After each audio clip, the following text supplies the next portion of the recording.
on into God's house. Balls and a butthole? You're a comedic genius. Can't goddamn lay down on the floor in your own house. Ow. You wanted to film it. Yeah, man. We're the blunt people, y'all. Hey, everybody. Welcome to the Blunt People Podcast. My name is Travis Nelson, and I am one of the four comedians that get together on this podcast, and each of us writes a segment to perform for the others. And the four of us, with our powers combined, we fill an hour to entertain you and hopefully make you laugh. We cover topics such as science, snacks, hacks, insulting people we don't like, sports. Who fucking knows what else? We're the Blood People.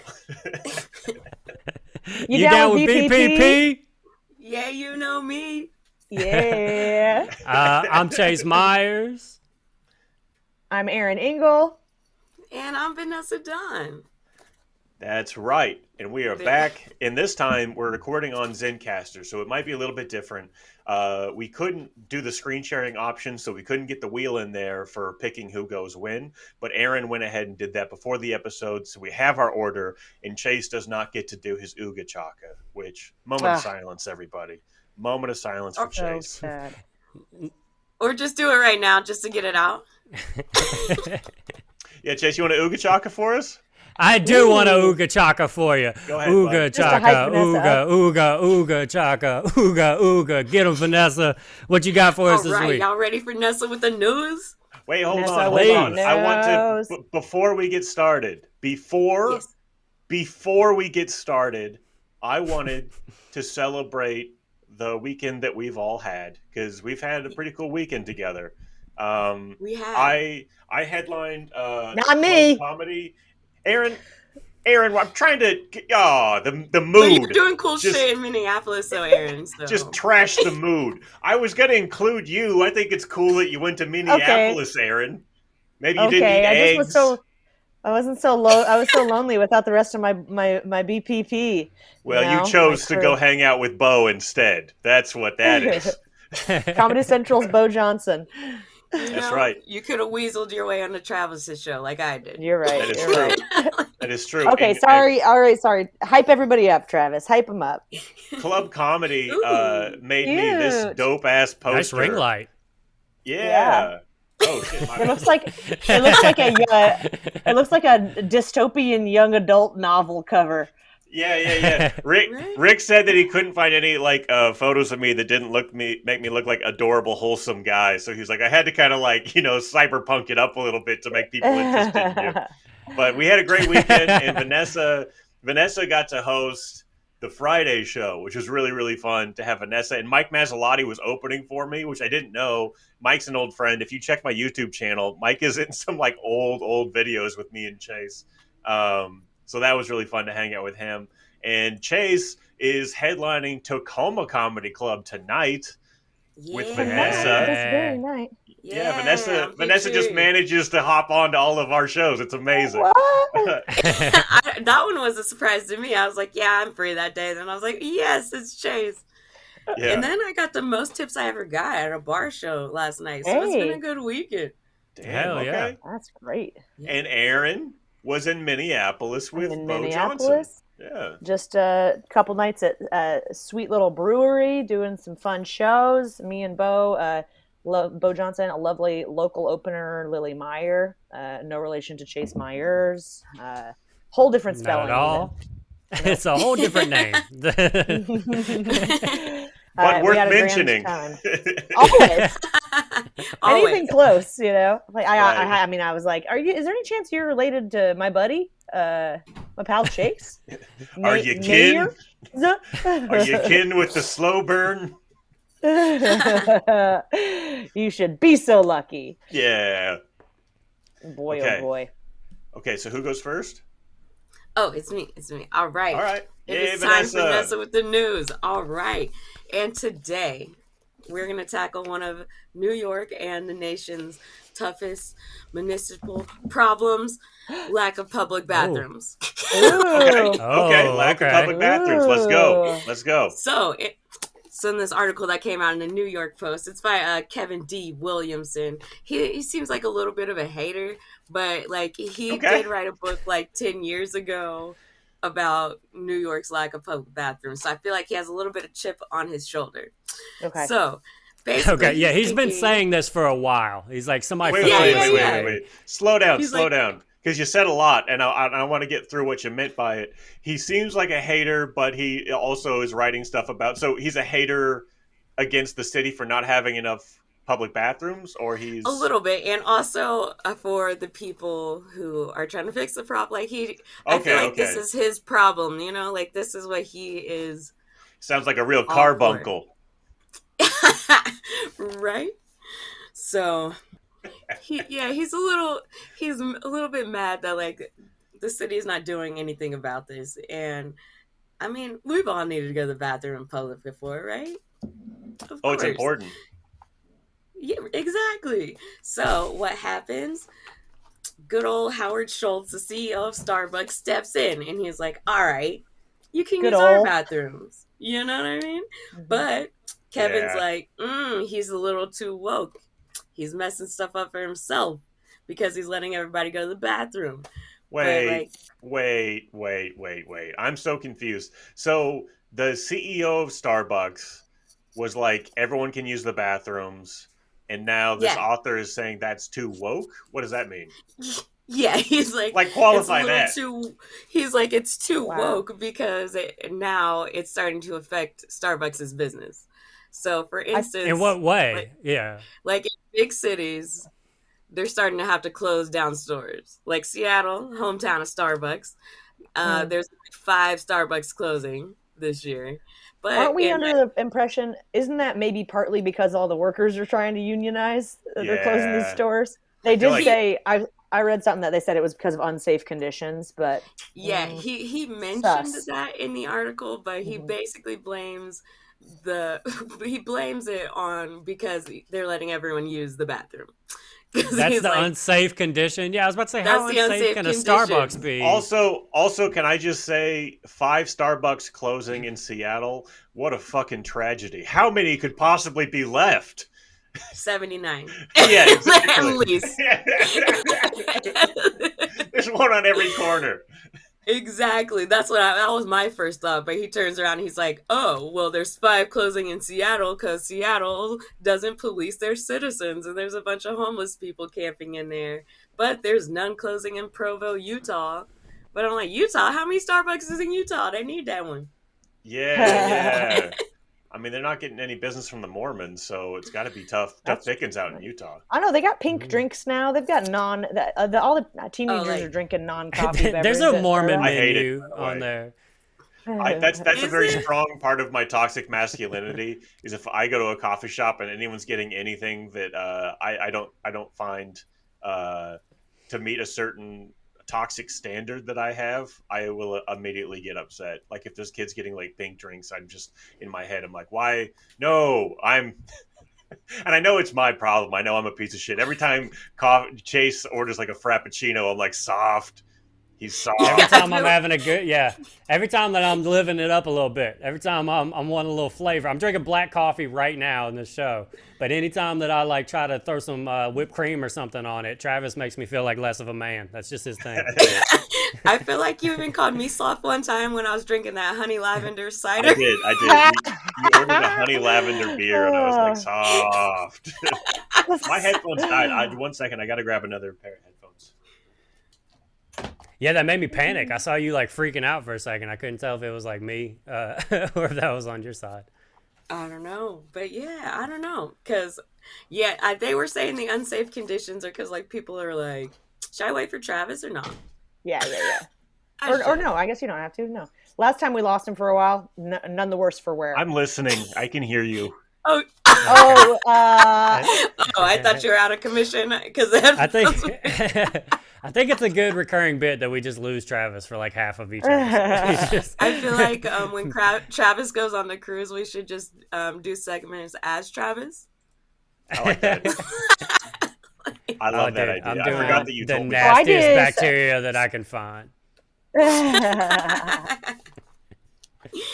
But yeah, so the Starbucks workers aren't happy, especially because like in places like Seattle, Portland, they had to like get the little needle disposal boxes and stuff because heroin. So the workers gotta like clean that up, and they're just like they gotta. They don't have like certified like doctors and nurses come and clean out those Sharps boxes. That's just like I do believe an like hourly to get Starbucks. The Sharps boxes, they have to come and get like they got to be certified, but like the stuff on the ground and stuff, because I guess there's been like homeless people just like camped in there, ODing and shit. Damn. So I'm like, I don't even know. I don't know where to go. Yeah, I guess close it down. I don't know. If people are dying in the bathrooms, it's probably not, not a good place for business, I guess. Like, I mean, but people die every day, Chase. I'm just kidding. So Starbucks got to keep going. There we go. Because I'm just like, I don't know. I wouldn't want to work there, but I wouldn't want to work at Starbucks anyway. Like, I don't even go to Starbucks. If they close the Starbucks, the terrorists win. But somebody's got to like let the people go to the bathroom, like especially in like New York. You can't go to the bathroom nowhere. Seattle even. Yeah, Seattle. Like it's really funny because people complain about like the piss or whatever. But if I'm like being completely honest, I piss outside at least like 3 or 4 times a week. I was about to say it. I'm from Louisiana. We piss outside all the time. It's not a problem. Hey, people want to act like it doesn't happen. Look, there's not enough restrooms. I'm gonna find a spot. I mean, it's easy if you could like duck behind a bush, but where are you gonna go in New York? There's always somebody walking by. You're gonna look crazy as hell. I feel like, but you just got to be aggressive in New York. You just got to be like, what the fuck you looking at, and you'll be okay. Yeah. Like, I think there's like an edge to New York where you crazy like, shit's always happening. Here. Yeah, exactly. I'm forget about it and shit. So I don't know. What's the sketchiest public bathroom you use? Oh my god. Okay, it wasn't public. I gotta tell you this. It was at a Staples in LA. Whoa. I was absolutely desperate. I was like, there's gotta be a, like a little bathroom in the back of this Staples.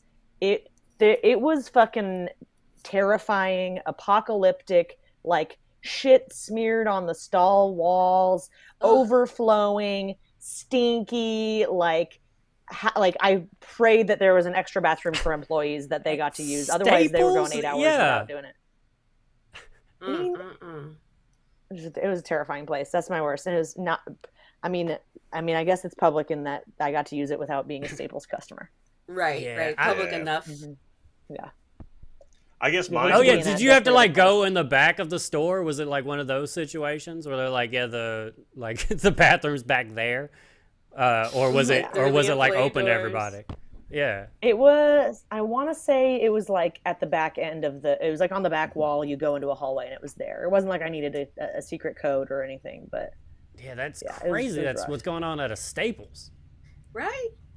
Look, have you been in a Staples though? Like they're in a free fall right now. I wanted to do a Staples. There was 3 people working there, but they all looked like they were fucking so confused. I asked like one of them for help, and they're like, and I was like, all right, I'm just gonna go somewhere else. I haven't been to a Staples anytime recently. No. I actually went like last week. I had to print some flyers out. I went in there, but you're all right. It doesn't look like things are going well. No, I've definitely done like rest area bathrooms that were very similar to what Erin described. There was like a shit smeared one that I remember as well. A lot of like porta potties around Tiger Stadium in Baton Rouge that were just disgusting. 105 degrees outside, college football energy, porta potties. That was real bad.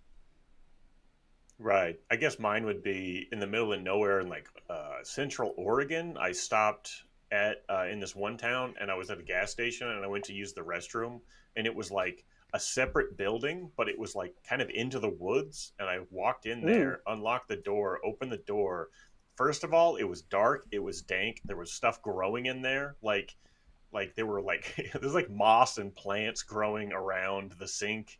And like the sink wasn't even white anymore. It was like a bunch of different colors. Like it just very clearly it looked like civilization had ended years ago. You know what I mean? It was like walking through a portal. Oof. Big woof. For real. So yeah, shout out to Starbucks, I guess. I guess. I don't know. Yeah, I don't know. What do we learn here? Is it good? Is it bad that they're doing it? Yeah. I don't know. Put a button on this. I read the article and I was still indifferent. I was just like, I see the good and the bad in this. Like, you know. I know. Whenever I said close it down when the dude OD'd, you pushed back on that. So now I don't know. Now I'm like, well, maybe I'm wrong. Maybe open up more Starbucks. Have we ever thought about more Starbucks? Or just like public restrooms, right? Yeah, just for, or maybe put like some porta potties people have to make money or something. You know, I don't know, something. They're not putting up bathrooms just for being just good people. That's not going to happen. It has to be attached to some type of making money situation. Yeah. Okay. Touché, well, you know what? Touché. Let's the four of us scheme this out. What makes the Yo, I got it. Okay. Ooh. It'll be like a vending machine that's a porta potty. There you go. Like you got to pay to get in. Okay. Well, they already have those. Yeah. Oh, for real? Yeah. There's like a lot of like in big cities that I don't know. Maybe. Oh. Well, you don't know. Do you claim it? You don't know. Well, I just know in a lot of places, in a lot of big cities, they have those where it's like you have to pay to use the restroom, basically. Yeah. Huh. Yeah. Yeah. But is it like a porta potty though, or is it? No, it's like a real restroom. Nice Maybe it'd be more equitable to do some sort of deposit system, you know, like where you got to leave something of value and you get it back, you know. You know what? Like there's check out. There's a fine movie that I know I've made Chase watch called Aki and Sheepak, and the plot of this movie is when it's the futuristic, and when you poop, your toilet takes your poop and then it gives you food and it gives you a popsicle in return for your poop, and that's their system. So maybe maybe the problem is that we haven't figured out what to do with people's poop. Maybe if we could find a real good solution of what to do with the poop. I think. Are you pitching popsicles for poop right now? Hey, I'm just saying. So. I'm just saying we have to be open-minded. I think we have to. Do we? We have to think about this. We have to think about this unending supply of shit as a resource, you know, and we need to figure out what we're doing with Finish it. Finish it. Right. We need to do what with it? Oh man, that is a good question. What do you do with? I mean, I guess you could put it through like a waste treatment plant, but I don't actually know what happens to it after that. I don't know. Fertilizer or something? I don't know. Yeah. I love a sustainable plan. You know, compost. This is a word I know. Yeah. You do compost. Wait, so I'm kind of confused, Vanessa. So your segment was the guy there Starbucks reporting the news, just reporting the news. Oh, you're just reporting the news. Oh yeah, Nessa with the news. Okay. I guess yeah. So the news was Starbucks were going to let people use their restrooms, and then now they're not. No, they haven't stopped. But they're basically, the news is Starbucks is closing because they're letting everyone use the bathroom. But they're not going to stop. Yeah, they'd rather, instead of changing their policy on the bathroom thing, they'd rather just shut down the stores in the places where they see it being a problem. Yeah, so they can stay woke, and keep that message going. Yeah, because it's basically all because they arrested those dudes in Philly like a few years ago. And right. They had to pay them a bunch of money and everything. And so they're like, we can't do that. Gave them all that sensitivity training. And they're like, all right, everyone can use the bathroom no matter what. You don't have to buy anything. We don't care. And now they're saying that's kind of coming back to bite them in the ass because their stores are closing. But Starbucks got enough bread. They'll be fine. Yeah, also, like Erin they will said, be so fine. Yeah, it's probably they're probably not closing. That's something that happens around Seattle all the time. I feel like is businesses close and then they just make up reasons for why it is that don't match reality. Like, God, there's a business recently that was shutting down and they were like saying it was because Seattle's too woke and there's nobody does this or that, and it was just that they had actually sold and were just moving to another location, but they were trying to make like a whole news story out of it, Yeah. Dang. What can you do? All right, who's next? Good job, Vanessa! Wait, hey, give it up for Vanessa. What we do? Yeah. I think Erin was next. I believe Erin was next. I'm gonna launch it here. Beautiful. Okay, so today in snacks, hacks, and personal attacks, we're personally attacking. Okay, and Yes. The today's hate. subject will be some heated beef, some hot pot roast in the Formula One universe. Does anybody know anything Ooh, about Formula One? I Chase does. do That's actually. Chase, you've been following Yeah, along. that's Nessa, you follow insane. along? Like literally, no. Not Up really. until 4 days ago, I never gave a Okay. shit about Formula One, and then I started watching the Drive to Survive or whatever Netflix Okay. documentary series about it, and I'm all in. I haven't watched a single race, but I know all the gossip. I know who the like different companies are. I know who the racers are. Great. But literally, this is Okay. a new as of like 4 days ago. A new Uh, obsession. yes. And Vanessa, you've been following Well, along. You've been like getting into it. yeah, the company I used to work for sponsors like Erin McLaren and stuff. So they Oh would go to like the goodness. events and all that stuff. So I got, Okay. I got the sunglasses and everything. Have I ever watched a race? Yes. Not really. No.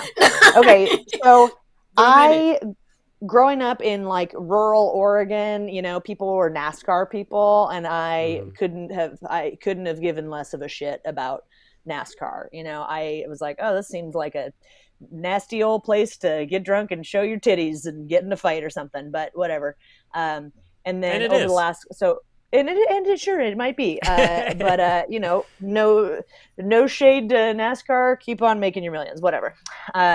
But then over the last couple of years, I believe it's in the Olympics now. F1 racing, I think. I'm not sure, but Oh, I didn't know maybe that. I'm wrong. I haven't got to the Is Olympic episode yet of the documentary, so I don't know. not a part of the Olympics. Okay, not a part of the Olympics. But for whatever reason, this, I think it was maybe last summer or something, was going on where my buddies who are always very in on the Olympics were like, I got to get up at 5 a.m. to watch this F1 race. And we're like, you guys are following along Formula One, and they have gotten all in. And then it's like, something pops up and everybody around you starts getting really into something. And you're like, what am I missing here? I haven't. So I will say I am woefully underinformed about the whole concept. Don't watch races, but I love gossip and I love drama. So I have been intrigued by a story over the last developing over the last couple days, couple weeks, involving some of the preeminent stars of Formula One, so I'm just going to kind of try to break that down for you for our listeners here. All right, sound good? Let's do Yeah. it. So real quick, this is Okay. going to be wild for me because I'm only in the 2020 season Okay. of that. So this is gonna. I can't wait to hear where these characters end up. Okay, so this is again, I'm going to try to do some basic stuff about F1, and then I'll just get into these people that my personal attack today. So Formula One is, what is bonkers about this is Formula One is comprised of 10 teams, only 10 teams, and each team has 2 drivers.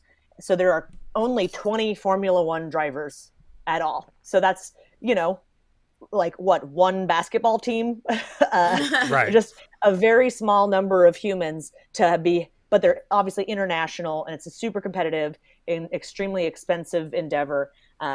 So there are it's Alfa Romeo, AlphaTauri, Alpine, Aston Martin, Ferrari, Haas, McLaren, Mercedes, Red Bull, and Williams. These are the teams. Each team has 2 drivers, and then each team has reserve drivers at the track in the event that their primary driver is unable to compete. All right, so I'm doing my Googling about Formula One. This I just thought was worth sharing. When it pops up, people also ask on Google. Very good, very pertinent questions on there, such as, how do F1 drivers pee while racing? Do Formula One drivers wear diapers? Do F1 drivers poop in their suits? Did Schumacher pee in his suit? This is what the people want to know. And if they about do, Formula One. what do we do with the poop? How do we make What it? happens? Back Do you to have our a main little- problem. Do you have Yeah. like a hatch and you just leave it behind on the track? It blasts out behind you. I like to Like think You they my- just just drop it off at Starbucks. I like to think they have like a little like eject sequence, and it just goes up as a package, and then just kind of like a parachute pops up, and it floats down safely outside of the racetrack. I love it. It's a gorgeous plan. Yeah. Okay, so also have to say up top some some sources I'm using: planetf1.com, Wikipedia, SB Nation, Bleacher Report article, and some DraftKings articles. That's where I'm getting some information here. Play some bets. So the other backstory, just for like reference for those not familiar like myself, this season, the 2022 season, will be their longest ever. So it's kind of growing. 22 races are going to be. There's going to be 22 races this season. After the COVID restrictions have been lifted, and fan favorite tracks in Australia, Canada, Japan, and Singapore are returning to the schedule. The season started March 20th in Bahrain and will conclude November 20th in Abu Dhabi. So it's all over the world. They're doing these huge races. They're either on courses or they close down streets and do these tracks. Yesterday was the French Grand Prix, which is a significant, a Grand Prix, an important race. I guess the winners of each race, like basically, depending on your ranking in the race, you end up with points. And then the points, add up to like your position in the season overall. I'm not entirely sure how all that works, but that's my general. I got you. Thank you, Chase. Kick it. It's so top 10 finishers get points ranked on that. Okay. And then those points are assigned to like the team, and they're also assigned to the individual driver. And then they do the championship of the team, and then the championship driver is like separate. But yeah, top 10 get points. So if you finish 11th, you might as well have not raced. It's a very disappointing situation. Yeah. Seems like people just drop out of the race, right? If they're like not going to catch up. So as far as the look of it that I've had through the Netflix series is there's a wreck every race. Like it happens every time. Ugh. And then there's just a lot of like, kind of, if you knock the wing off the front of your car or whatever, like that's a lot of money to fix that. So sometimes they will just be like, hey, let's just cut it now, like, so we don't have to repair like the entire vehicle. Like, let's do that now. So there is like those decisions that are made. There's also like weird things about like the drivers, there's 2 drivers on each, and some teams designate almost like a Ricky Bobby situation where they're like, this is our number 1 driver and this is our number 2 driver who backs up number 1 and makes sure he finishes right. And for that, like, I guess if you're accruing those points as a team or what have you, it's like, hey, they've already got the leading points. We need to keep bumping them up so we definitely get into the finals or something. Right. Like whatever. The championship. So they like need to keep bolstering someone's points. I could see how that would run. Okay. Extremely expensive sport. Yes, Travis. I was like, now that you guys are done, get into the drama for me and Vanessa, because I don't know anything about it. Well, give me this drama. The final like reference from Bleacher, from where's my list of characters in play here? Okay, so key drivers to know. Top of the list is Lewis Hamilton, who my husband told me to please not Google because he is too beautiful and too charming. Love it. And he was worried that I might get too big of a crush. Mm-hmm. But I have Googled him now because he is at the center of this drama. Okay, so Lewis Hamilton, he's British. He's a 7-time champion, tied for all time for first place. This sport basically has been professional since 1950. So he's a 7-time champion. That puts him tied for most championships. We're rooting for him this year because he's cute and lovely. Seemingly. So he's also on the right side of like political stuff too. He's always got good political. Okay, I just looked it up. Yep, he's pretty cute. Yeah, we're gonna have to put up. He's pretty cute. Travis, yes, I went directly against my husband's wishes. Yeah. Oh, you for the blunt people. You even finished my sentence. That's amazing. I knew exactly what you were going to say.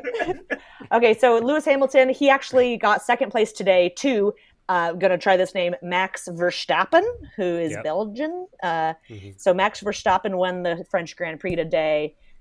He is, I guess, maybe last year was his first championship.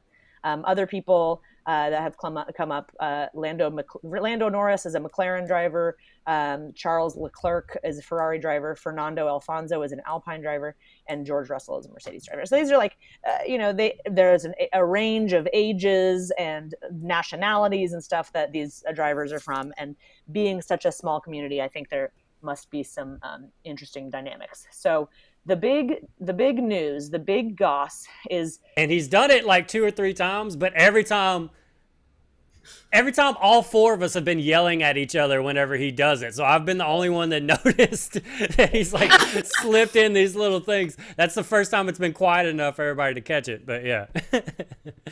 Okay. Oh my God, Travis. Okay, Sorry. so there is this guy, this Brazilian dude named Nelson Piquet. I'm gonna Piquet, Pique. Oh, I actually don't know about this guy. Okay.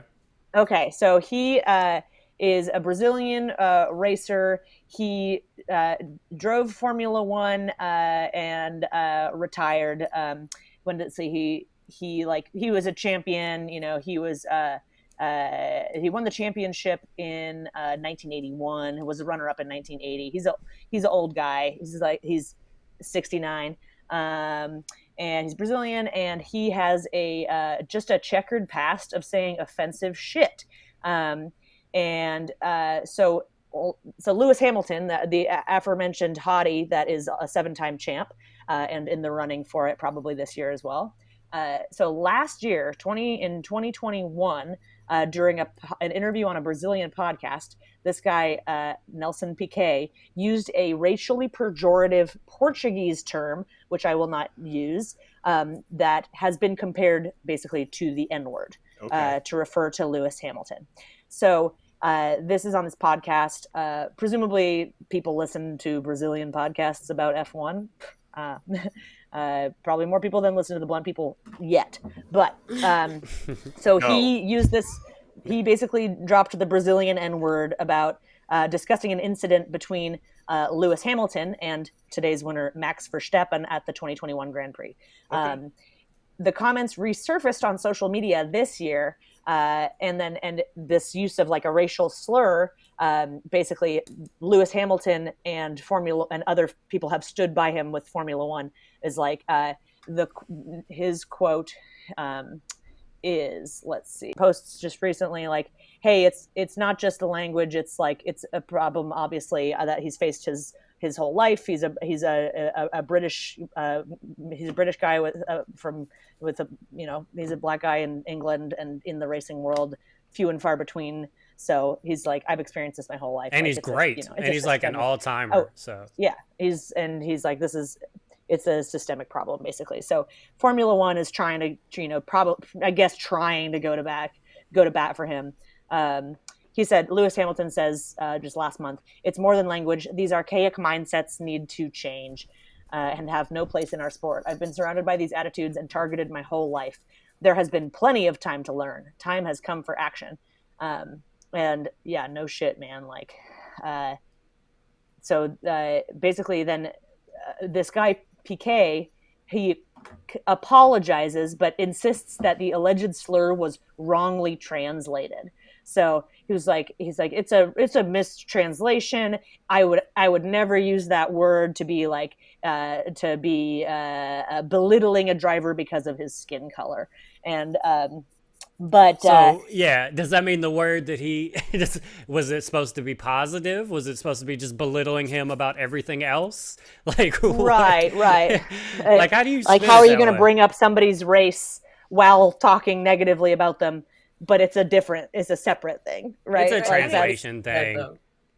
What's that, Vanessa? I'm guessing it wasn't like an isolated incident either. Like I'm sure there's other times that he said things like that about Lewis. Well, wouldn't you know, Travis? He does say stuff like that. Yeah, he's like a 70-year-old man, right? Yeah. He's a 70-year-old Brazilian guy. He has a whole Wikipedia segment subheading "Insulting Language." In 1988, he made comments about his rival Nigel Mansell, calling him an uneducated blockhead and saying his wife was ugly.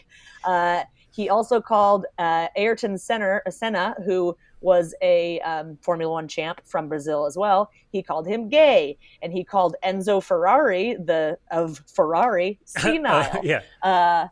He insulted, is insulting to Lewis Hamilton here using the racial slur, and then he he apologized again, kind of weak, and then Following this apology, new footage revealed Piquet also used homophobic language against Hamilton in a 2016 interview. So years ago, he was already talking shit about this champ. And when asked his opinion about Kiki Rosberg, who is a Finnish former racing driver, I have no idea if I'm saying it right, but Kiki, Piquet described him as a turd that has no value. I'm going to stop you there, because that's the thing. We got to find how turds have value. They can't just not have value, or we'll never get these public restrooms. That's why they keep them in the suit, and they sell them afterward. Sorry. Okay, so basically, he insinuated in 2016 the homophobic shit that he said was like basically that he lost this race because he must have been out giving ass at the time, like just not a cool or sensitive or lovely individual, seemingly. So today we're personally attacking Nelson Piquet. I wish I could pull up some photos on here. He was once a Brazilian, I guess, somewhat hot. Now he looks like a skeleton man. He's got a melted face. If you guys want to just Google a picture of him and we can all pile on, I'd be happy to join you. Doing it right now. His skin's falling apart. The dude has never met an SPF he liked. He's still got hair. That's the one thing he's got going for him. But really, just face melting off. Got to be jealous, It's like a young, virile young man. He looks like a leather handbag you found in the closet of an estate sale. Look at this face. When you see a show like Alone and they're out there in the woods and maybe they kill a big game like a muskox and they turn its testicles into a sack for berries. That's what this guy's face looks like. A little bit, yeah. No, it looks like it's melting. Yeah. A lot of loose skin under bones that seem evil. Honestly, it looks like that's evil bones. That's why they're not doing their work. He should have. It's real tough too, because when I Googled him, all the pictures because of this controversy going on is like him next to Lewis Hamilton. Like they're just right next to each other, which doesn't help him. When you put them next to each other, doesn't he look like he would try to buy Lewis Hamilton? Oh, for sure. Oof. So he's mad because he wasn't selling. Yeah, I'm sure that story is going to come out eventually. Oh my God, he looks like he would pay for young men's blood to try to make him younger. Anyways, he's a loser. He's banned from the Formula One paddock, and he's been like dismissed from the British Driving Racing Association. So good riddance. What a loser. Don't be a racist. Don't hate on the champ. That's my personal attack for today. And you know what? We're always behind Erin because she's one of the blunt people. So as the blunt people, we issue Nelson Piquet a firm eat ass through a straw, you piece of shit. Boo. Cancel. Well, we should all get together with just a gallon of beverages and watch some Formula One together, I think, y'all. And just pretend we're rich. Yeah. I'm actually I was surprised on how many people are into Formula One. I didn't realize how big it was. And then, it's so much better than NASCAR because the track is actually challenging. I'm actually super in on it now. It's not just a slow turn left, right? Yeah, just all day. And it's 55 laps. It's not 500 laps and it takes up your whole Sunday or whatever. Yeah. But where do they poop? We have to know. How can we make the poop have value? I bet if they did have diapers, I could probably sell it on eBay if you're a Formula One racer. Not everyone. Not everyone. Some freak would buy some poop. Yeah. You're it's Lewis Hamilton. Ew, you freak. I need a scoop of peanut butter out of his ass. That wasn't me. That was someone doing a character. That was not a character. That was actually the first time Erin's let the mask slip. That's who she really is. The real me. All right. I'm gonna kick it to Travis. Good job, Erin. Good job, Erin. Supportive. Ooga chaka, ooga chaka. Ooga chaka. I can fight this feeling. We're so good at that YouTube's gonna flag us and make us pay for that track. It's gonna be a copyright. Yeah. Mm-hmm. I will contact the artist privately. Thank you. I feel like, look, you gotta let us have this. As producer, seems right. So I talked to Chase, and as per my last two segments, which I felt were pretty devastating for you guys, I had a third one lined up, but I actually worry about your mental health if I just went forward with the third one. So I'm gonna lean back. I'm gonna go a little lighter, and I'm gonna go a little shorter. Just a nice breezy Trangus segment. Okay, we don't gotta talk about genetic deformities. We don't gotta talk about parasites that we all definitely have. Instead, I want to talk to you guys about cute aggression. Ooh. Okay. Yeah. I still don't trust you. No, you shouldn't. Cute aggression it's interesting because it really just like they didn't have a term for it until 2015, or at least in English. There is like in the Philippines, I guess they have a term for it called it's Gigil, Gigale. Yeah, Gigale. so they call it Gigale. So basically, it's that feeling when you see something so cute that you get like intrusive, aggressive thoughts, like, oh, I just want to squeeze it, I just want to eat it, I just want to squish it. You know what I mean? You guys get those? Definitely. Not everybody does. Definitely. But about 50% of the population. 50% when you want of the to just population, chew on a baby's little leg. Right. Yeah, Just you like pick it up. give me them little toe shrimps. I'm gonna get them. Oh yes. Yeah. So it's. I'm glad there's a term for that. Yeah. But what's interesting is they've actually done some research into what's actually happening in your brain when you feel that way, right? So the common feeling is that like you don't want to hurt the thing, you just want to kind of like eat it. You know what I mean? You're just like you just want to attack it. Yeah, it's like I just want to get you. Let me get in there. Absorb its essence. Yeah, right. So in English, they started calling it cute aggression in 2015 because some researchers from Yale, they did a good study stuff on at Yale. What's that? Good stuff at Yale. Yeah, you know what? I used to have a pretty negative opinion about Yale, but they've really turned things around in my eyes. So they get the Travis thumbs up of approval. Yeah, they've been okay with me. Yeah. No, I'm finally letting go of my beef with Yale. So I think wasn't George Bush like a cheerleader at Yale? Isn't that where he went? I do believe. Yeah, I think that's where. Yeah, that's he. That's the before times. He majored in war crimes. They're bulldogs. Well, you could tell. You could definitely tell that it helped. That he had that quality education on it. Yeah, no, he's real good at it. No, he. Yeah. You seem dumb. It's people definitely won't his understand calling. how evil you are. And then so they did that original study, and then a researcher named Dr. Catherine Stavropoulos down in California went in and actually like used it's actually a pretty crazy contraption. It looks like a swimming cap, but they got a bunch of electrodes on it.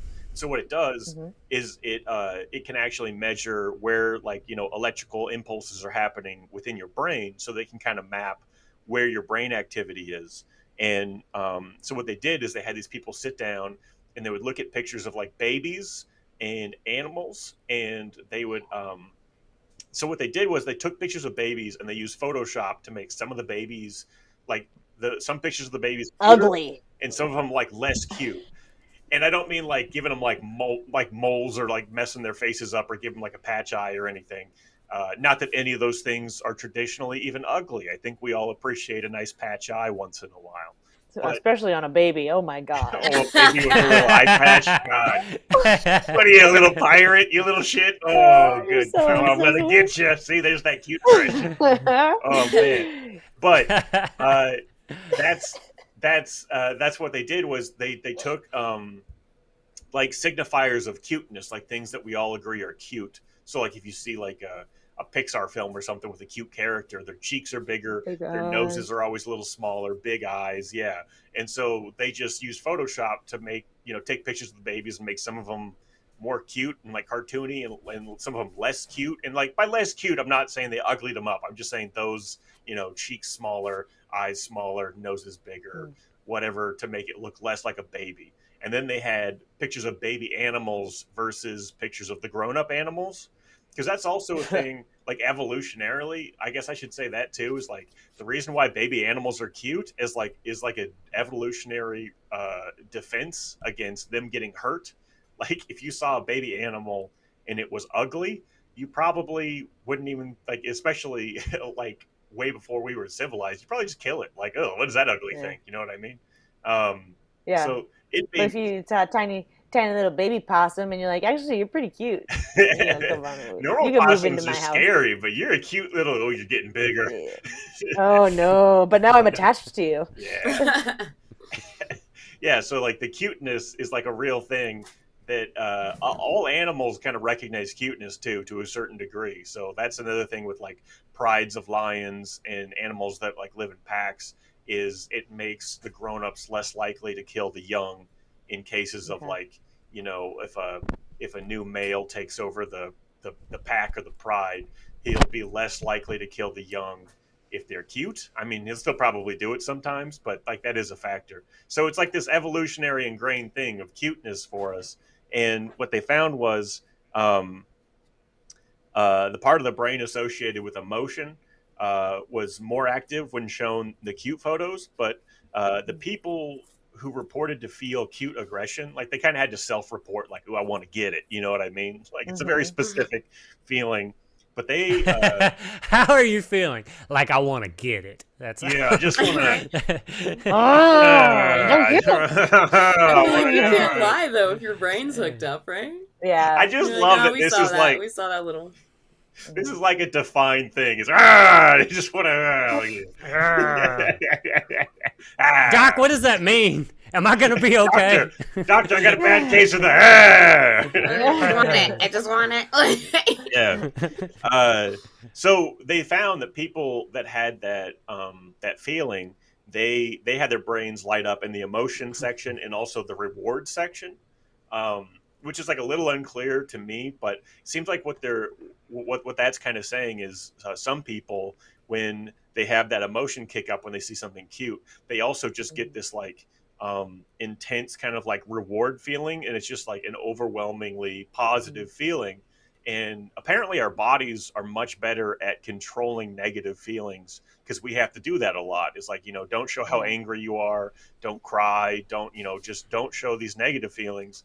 But we don't really have a lot of ways to control our positive feelings, specifically when our positive feelings are like out of whack or go too far, if that makes sense.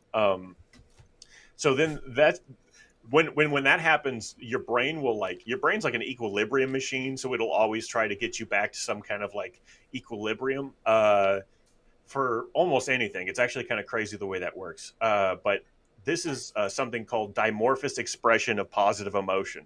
So this is like when you get so happy you cry, or if you get so excited when you see somebody you scream, or when you see something cute, you're like, I'm going to get it. And this is all just like your brain trying to, like, it's just adding like, for the cute aggression specifically, your brain will ramp up aggressive thoughts and emotions to combat how positively you feel about this cute thing. It's like this weird, like, because otherwise you'll just be like, consumed by it. Like it's not good for you to have like that many positive feelings, apparently, or the brain self-regulates. You can't love that hard. No, I can't love you this much. No, if you see something that cute, part of your brain's like, we got to kill that. That's gonna end us, right? It apparently helped people gain control of their emotions, because that's really what happens sometimes is people get overwhelmed with these emotions, and your brain doesn't like being overwhelmed with anything. So when you get overwhelmed with those emotions, like evolutionarily, your brain's like, oh, this is going to make us, more prone to attack or not to think properly. So it wants to kind of gain mental control over yourself again. And that's what they found that these kind of things do. Like not just the cute aggression, but the, being so happy that you start crying. The crying is actually your brain just trying to like get you back on track and kind of get you back to normal. You know what I mean? Interesting. Yeah. Having a good cry. Yeah, having a good cry. Yeah, it's definitely like a refresh. I'm a major happy crier. Yeah. Yeah, for sure. No, it's like it's actually pretty good for you. And it's almost like a detox sometimes. Yeah. yeah. Ring it out. Ring them out. Also, if you're, it helps a lot if you can't remove yourself from a positive situation too. Like, if you're sitting at a graduation, you might start crying because you feel this positive emotions. And, maybe normally you would just leave for a minute and then come back. But if you can't do that, or if you're like taking care of a kid and you're just like, oh, I just need to kind of like get away for a second, that'll kind of like, I don't know, it helps get you back to normal, I guess. But I thought that was really interesting, and it's a little bit lighter. It's about cute things and going when I get you. Is it a good tactic to be squirted in the face with like a spritzy bottle or something? Would that help to knock it down? Knock down the cute aggression? No, I think that would just be confusing, and people would get wet. I sure would. Yeah. Come on. Come on. Because I love cute stuff. I'd be getting squirted all the time. Gah. Well done, Travis. Thank you. What a Good job, nice Travis. Good job, Travis. Now I love cute things. I love to look at the internet and then look at cute things. It makes me feel good. Yeah. And I love to eat babies' little feet. Give it to me.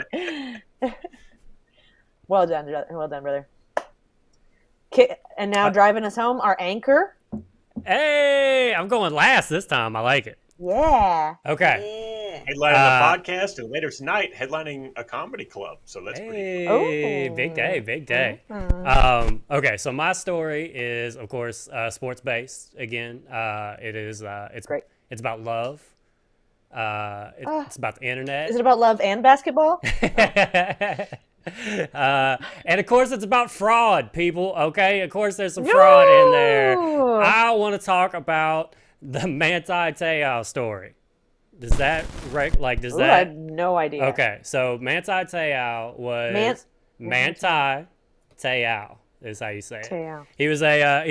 He's a Hawaiian football player, right? So basically everything that happened with him happens 2008 to 2012-ish, somewhere up in there. Most of the story centers around him in college. So just to give you some background on who he is, he was very much like a highly recruited player out of Hawaii. He was being looked at by a bunch of different schools. He's a linebacker, big dude. He decides that he's going to go to Notre Dame. He had a choice between going to USC or Notre Dame. He decides to go to Notre Dame. He has a good college career. He's actually so good after his junior year. A lot of people thought that he should go into the draft after his junior year. He decided to come back, which ended up, as a football perspective, being a very good thing. He had the best career. Yeah. He had the best season of his college career. But as far as the rest of his life, this is where shit goes sideways. So this is a very early. You love to hear a kid get his degree, you know. Yeah, and he get his degree. I think he promised his mom. I think that's a lot of things they promise. I always like whenever like Steph Curry plays in the NBA for like 12 years, and then just like one summer, it's like, oh, he graduated from Davidson, like he went back to do it.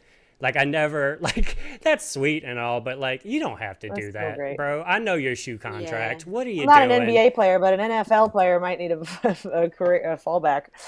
You know who's a good one that I like? There's J.R. Smith. He's a basketball player for the Cleveland Cavaliers. He actually played for a lot of teams, but he's the guy that fucked up in the NBA Finals and forgot to score. And there's the LeBron meme of him like staring at him and stuff. But he's no longer in the NBA. He's like 40 years old, and he went back to some college in Texas. Like it's not like Texas A&M, but it's some like tech college in Texas. And he plays golf on the golf team because he went to the NBA straight from high school, so he never had any of his college eligibility like used up. Aww. So he's on the golf team. He's got a 4.0 in school. He's like, he won like scholar athlete of whatever conference that school's in. I could not, because by the way, while he was in the NBA, it was just that like everybody making jokes about him maybe being drunk while he played basketball. So it's a good second turn of his life. Okay, so it's really inspirational too. He's like on Twitter talking about like how cool it is to like get a chance to go to college after the fact. Yeah, he's like talking about like study groups and stuff. Like he's like, oh, I can't wait to meet up with my study group for whatever. And like, he tweets about like studying all night for whatever test and stuff. He's 18. He's an 18-year-old, but he's won 2 NBA championships. Okay, love it. Okay, so Manti Te'o, that is his college career. So this is one of the earliest stories of catfishing. That is what happens. That is where we're headed. Oh, baby. That is where we're headed with all of this. And Chase, before we get in, I want to go ahead and define catfishing for the audience. It's when you jump into a river and you got some bait in your hand and you just start shoving your hand in holes in the side of the river until a big old catfish latches on, and then you're like, yeehaw, hillbilly hand fish. Hey, did you just set off, Erin? I hate that I know that's actually called noodling. Ooh. Yeah. Wow. Okay. All right. All right. Back to the time. Yeah. All right. So the story goes, if you go from Manti Te'o, like of him telling the story, right? It goes that he met this girl in 2009 at the Stanford game, right? They locked eyes on the field, exchanged numbers. She lived in California, and they've had a long distance thing ever since then, right? Now, there's been phone calls. Like they actually talk to each other on the phone. They like keep up all the time, but they've never actually met. They've never actually been in the same place, right? 2012 is... Wait. Go ahead. What about that first time? When they exchanged numbers? Turns out debatable if that ever happened. Yeah, but it is a early point of the story is that is where they met, and then since then they have been long distance. So it comes down to Manti Te'o's senior year that I mentioned. He went back. He didn't get drafted. He actually he killed. I remember very well. I mean, he was like one of the best college football players that year. He won a bunch of like defensive awards. He won the Lombardi Award, the Butkus Award, the Walter Camp Award, and he was a unanimous All-American. He was also a finalist for the Heisman Trophy, which is like the best college player, and that doesn't go to defensive players like ever, right? And so he was in the top 3 voted for that. He actually came in second to Johnny Manziel, Johnny Football, if that name means anything Johnny to Football. You. Yeah, Football, Mr. Irrelevant, right? Yeah. No, he was actually the first pick. He's got a whole other crazy story. Oh, okay. I could very much do one of these on him as well. But yeah, he was a train wreck. So he is. Okay. He wins second in the Heisman to Johnny Football, right? So during September of his senior year, Manti's grandmother dies. She dies actually like September 11th. Like what a shitty date and later that day. Well, I mean, you're never gonna forget it. You never will. It will be a whole problem. So his grandmother dies, and then hours later, his girlfriend dies. Yeah.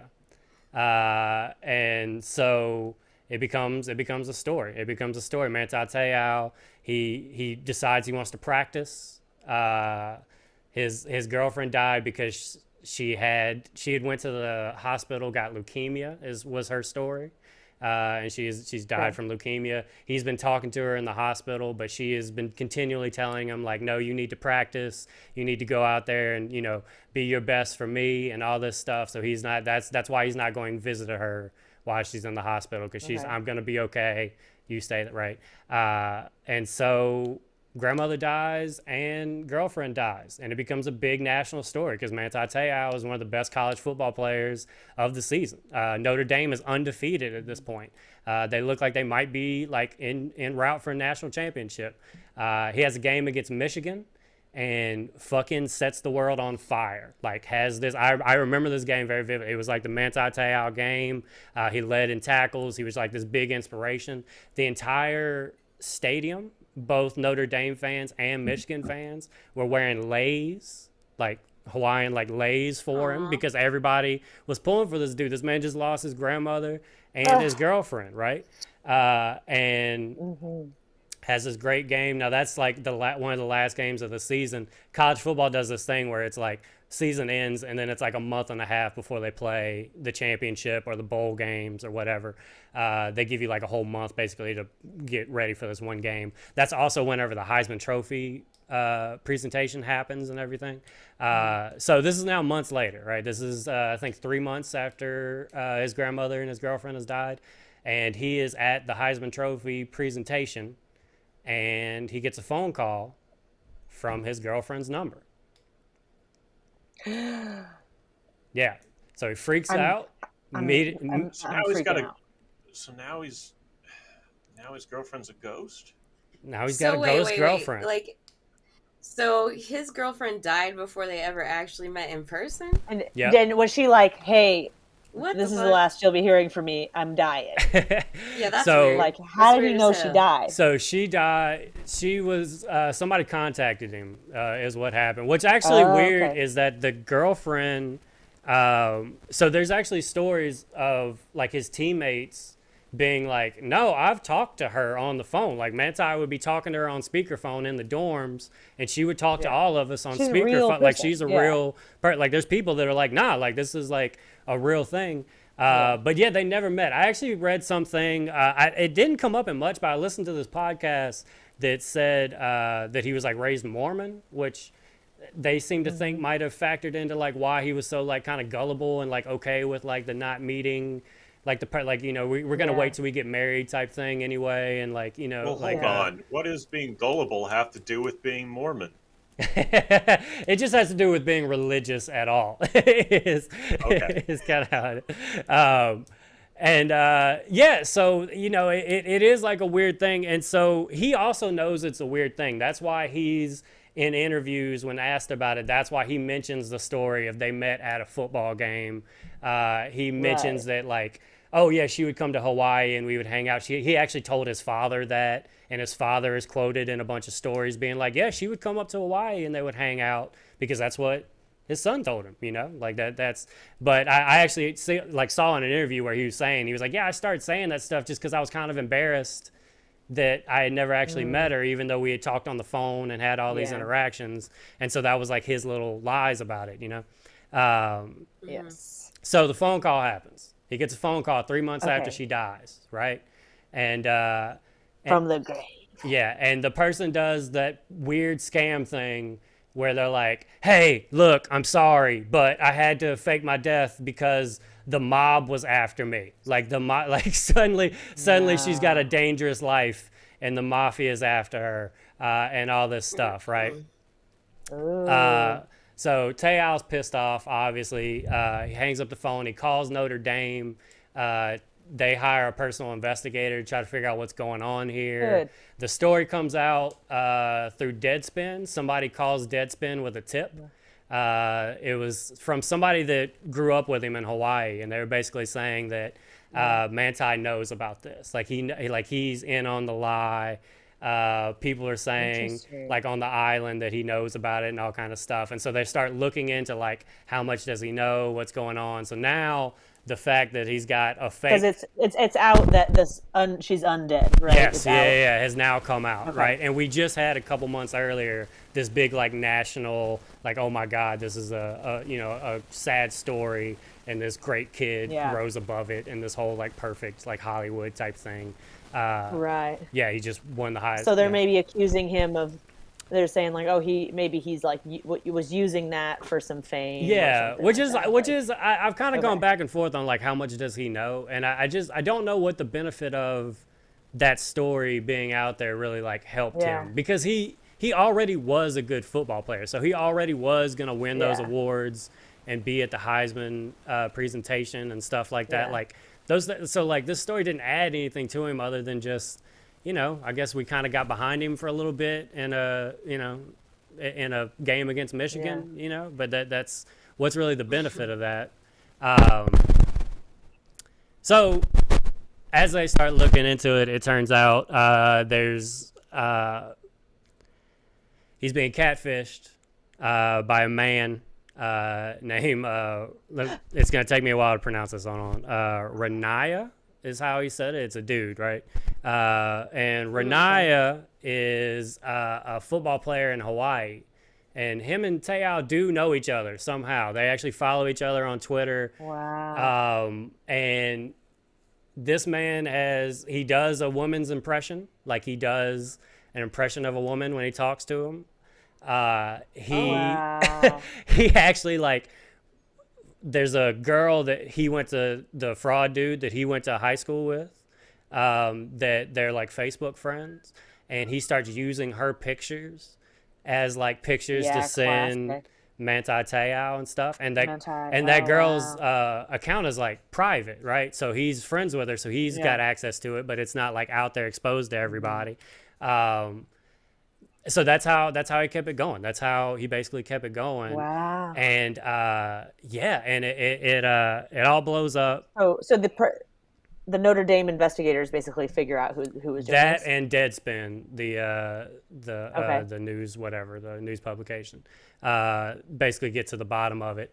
There's like Manti Te'o then goes on like Katie Couric and tries to like explain like, hey, look, here's the voicemails that they sent, like play them, like doesn't that sound like a girl type thing. The guy, the actual dude that committed the fraud, goes on Dr. Phil and then demonstrates to Dr. Phil how he faked the voice, like went behind a curtain and imitated the voice and all kind of stuff. Well, how good was the voice? Pretty dead on. Pretty like you could like you would think that it was a female you were talking to, like for sure. Okay.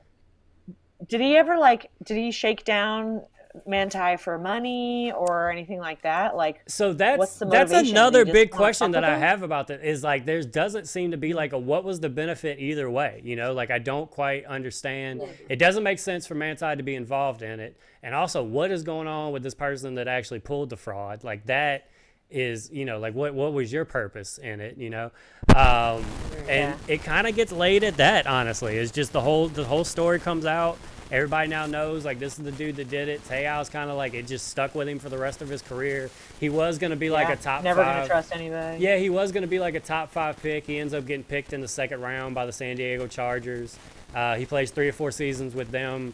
He's kind of like an average linebacker, like backup type dude. He never like reclaims like the beast that he like was in college. He played for the Saints for a couple seasons. I wasn't mad at him. He was fine. You know, I liked him as on my team, but he was not an important part of the Saints defense in any way. He was kind of like a fill-in type dude.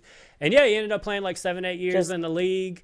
He hasn't talked about the story a whole lot since it happened. Like initially he talked about it, and then it kind of like became something he didn't talk about. But I wanted to talk about it now because I wanted to get ahead of this before it happens.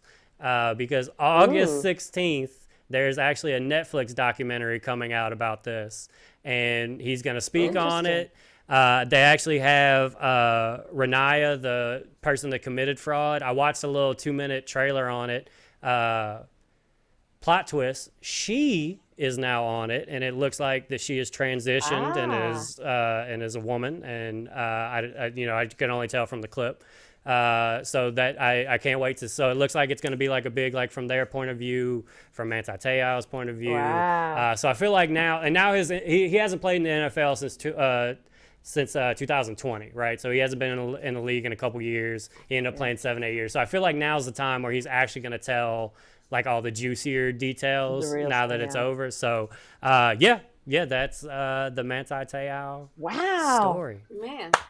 What a great crossover, sports, catfish, love. Well done. Boy, we are really painting the corners here at the Blunt People. One People podcast has a little bit of something for everybody. Y'all, did any of y'all pay attention to? There's a podcast called Sweet Bobby that was about an extremely large scale catfishing. No, I hadn't seen that. Like similar to like multi-year. This lady that was like, basically thought she had a long distance boyfriend, and ended up not being the case. It was it was the most extensive like catfishing ever, and they didn't really do. They didn't really like extort a bunch of money, but they like ruined her life. Like the catfish basically like alienated her from all of her friends. Oh, and, fuck, yeah. Just totally ruined her life. So I wonder if it was like that in a way where it was like just like basically like maybe you can't just like say somebody's a sociopath or whatever, but just like somebody that just wanted to control someone else's feelings and like feel that like manipulation. Yeah, no, maybe since they're trans now, they had a crush on him in the beginning, but didn't think that he would like them if they were a male. So he was like, I'm gonna use this female voice so I can just talk to him. Yeah, I'm wondering. Like, I'm wondering if that was some of it. Yeah. I'm betting that's going to be. That's going to be a really good documentary because it's got to be like it's a lot of different dimensions to it. Like I'm sure it's like a little from column A, little from column B type thing. You know what I mean? Where it's like it's inherently interesting to like be tricking and controlling this like nationally known athlete, but also there may have been some like genuine love interest that they were afraid would be unrequited. That's I mean, how many movie plots are like, somebody's in love with somebody, but they don't think they're going to like them, right? So they like either lie about themselves or do some sort of disguise, and they hope to like, get them to fall in love, and they're like, but this is the real me, and hope they're still right. Now, for example, now you guys know that the real me would eat peanut butter out of somebody's butthole. Like, do we have a good enough still relationship accept that you'll still accept me? Yeah. The jury's out. I'm not gonna lie. Okay. We got a yes from Vanessa, a maybe from Chase. I got to really think about this. I can't just be put on the spot like that. Hold on, I did go to the whiteboard and like start drawing. My pros and cons. Here's an equation. I did want to highlight one more time. I mean, I mentioned it, but like the woman whose pictures are being used, So she's watching the news one day, and suddenly just her pictures are being shown as Manti Te'o's dead girlfriend. Wow. Yeah. She has How trippy. And so there's a story I forgot to throw in here. So the Lene is the name of the girl, the fake girlfriend or whatever. Her name's Lene. And she had a Twitter account that Manti would go back and forth with, and it had some type of tag on it. It was like MSMK or something like that. It was like, and so you remember that Lene is the name of the fake girlfriend? Yes. Yeah. The imaginary girlfriend. Okay. Like that's, And so, but the person behind the imaginary girlfriend, Renaya, that's now trans, the person that he stole the pictures from, or she, I don't really know how to address her now. I'm going to say she, stole the pictures from, was somebody that she went to high school with. So she just called her up one day, and, they hadn't spoken in a long time, and was like, hey, I'm actually doing this, like, there's somebody that in my family that has some type of disease, and we're trying to show them, like, a level of support. We're doing this hashtag MSMK. Which she didn't tell him like what it meant, but she was like, can you like just take a picture with like you holding up like MSMK on like a piece of paper, and that way we could put it in the slideshow. And you're like, yeah, sure, why not? So she sent that picture with like her holding like with today's date on it, MSMK, and that was like used as part of like letting Manti know that like, no, look, I'm a real person type thing. What's the MSMK? I never found out. As far as I can find, it doesn't mean anything. I even watched like news. I watched the Anderson Cooper thing where they were talking to the woman, and even she still never said she knew what it meant. But it was just in the Twitter handle, and so it was like a bunch of numbers, and MSMK was like the Twitter handle of the imaginary girlfriend, and but that person just had to like. Roped into it a little bit too on accident. And doesn't understand it any more than anybody else. But apparently that person then reached out, the person committing the fraud or whatever reached out to her again, trying to get like other pictures, and she like smartened up and was like, no, this is weird, like why are you calling me about we haven't talked in all this time. So she only sent that one picture that one time as like a current thing. But